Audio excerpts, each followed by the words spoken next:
All right, Shalom. First and foremost, I want to give all honor, glory, and praise unto Yahweh, Bahasham, Yahweh Shai, Bahasham Rakakwadash. Double honors to our apostles and our elders of Great Millstone for teaching us His truth to rule well. As the brother Izar out here in Cedar Park, Leander. I'm just going to be going into Revelations 13. All right. So this is Revelations 13 and verse 1.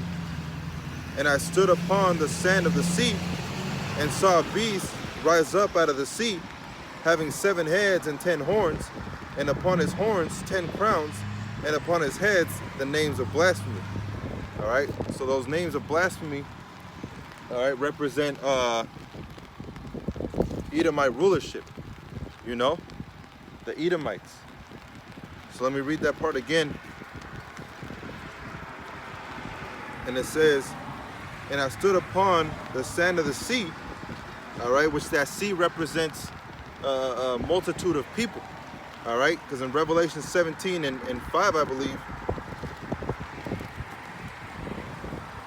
and 15, so like in Revelations 17 and 15, and he saith unto me, the water which thou sawest, where the horse sitteth, are peoples and multitudes and nations and tongues. All right. So that whore that came up out of the sea, all right, is talking about Babylon the Great that came from the beast, which is NATO and the EU. You know. So these Edomite nations, all right, 7 Edomite nations, that's where America came out of, you know. So it's gonna go through the first one, all right, which actually, let me just name them. All right, you have the seven heads and the 10 horns. All right, the 7 heads represents the Greek, all right, the Roman, Germania Major, Germania Minor, all right, and then there was a 1,000-year period, and then the 5th was actually 2, yeah, the 5th was the Spanish, then it was the French, all right, then the 7th was England, Great Britain, all right, out of Great Britain came Babylon the Great, all right, the 8th, which is also of the 7th, which would be America, you know. So that's the great whore that sitteth upon the beast, you know. And the beast is made up of 10 nations, which is NATO and the EU, all right. So let me go into that. This is the 10 horns is Belgium, number 1, Denmark, number 2, France, number 3, Italy, number 4, Luxembourg, number 5, Netherlands, number 6, Germany, number 7, Ireland, number 8, England, number 9, and West Germany, number 10. All right, and that was in 1957 with the Treaty of Rome that was signed by these 10 nations, you know. And when they realized that it was 10, what they did was they had more nations, all right. They had some of those same nations separated, all right. They had little nations that also joined in the EU and NATO, you know. But the original 10 were the 10 that I just named, you know. And that was in 1957. The EEC created the Treaty of Rome, you know. So they always go after, you know, they're always proud of their heritage, you know.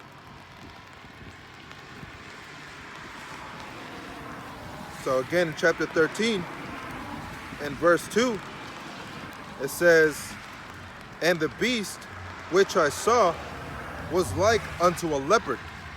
All right. Now I've printed many pictures before, you know, but I've never been able to laminate it. But that leopard represents Alexander the Greek, all right? Or Alexander the Great, or Alexander the Creep, you know? That's who that really represents. That's who that leopard is, you know? So, you have Philip of Macedon, Salakia. Philip of Macedon, which was Alexander the Great's father, he would ride around with a leopard on his horse, you know? And there's pictures of Alexander the Great, all right, with armor, all right, of a leopard, you know? And he also used to ride around with a leopard on his horse, you know, the leopard skin. So that leopard represents the Greek, all right? So that's the beginning of the head, you know? Or that's the beginning of the beast, you know?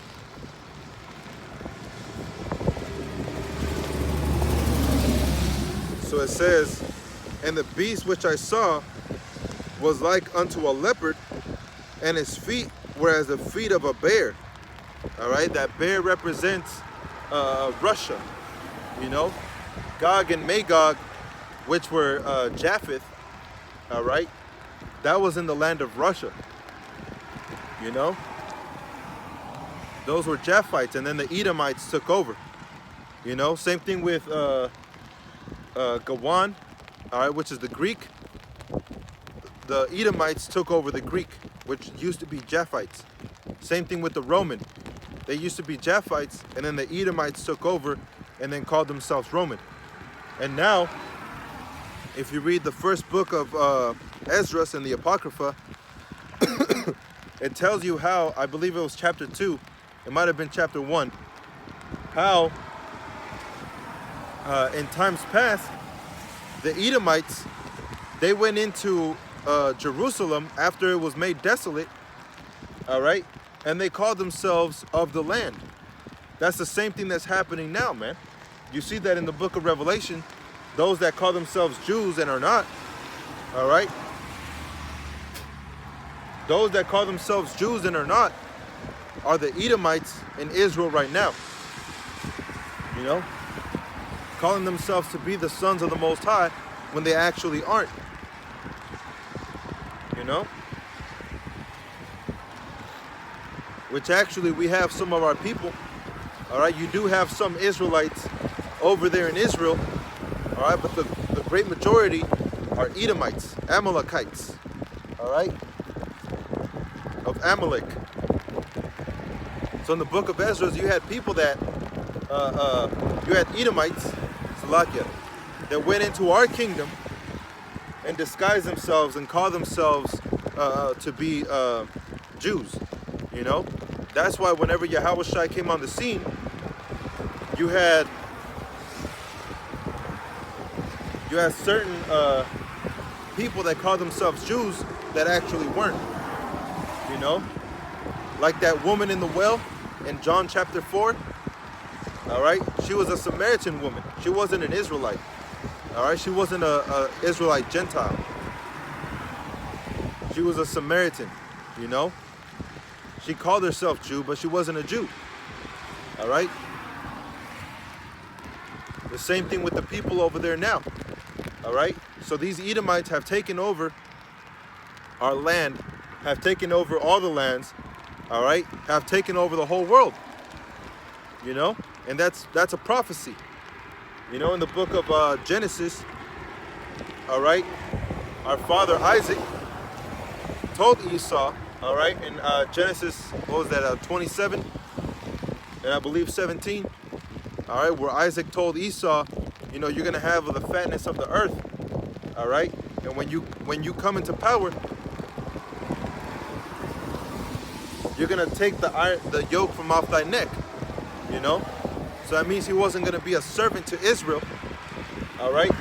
But he was going to be in rulership, you know?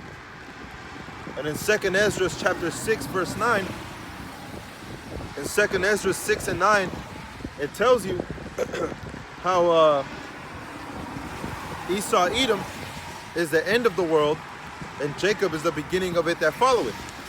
All right, which the beginning of it that followeth represents Yasharallah. All right, Israel, Jerusalem. You know, that's what that represents. So going back, it says, and the beast which I saw was like unto a leopard, and his feet were as the feet of a bear, and his mouth as the mouth of a lion, and the dragon gave him power and his seat and great authority.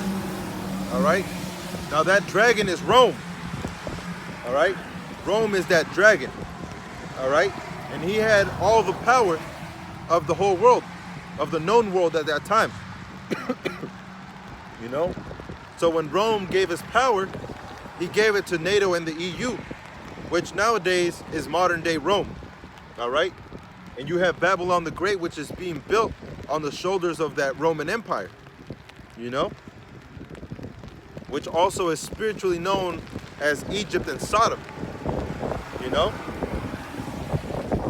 it's spiritually known as Egypt, you know, because of the Egyptian traditions. You know, they're carried out here in Babylon the Great, the United States of America. You have the obelisk, all right? You have the back of the dollar bill with the pyramids, with the all-seeing eye, all right? You have the Latin, you know, which goes back to the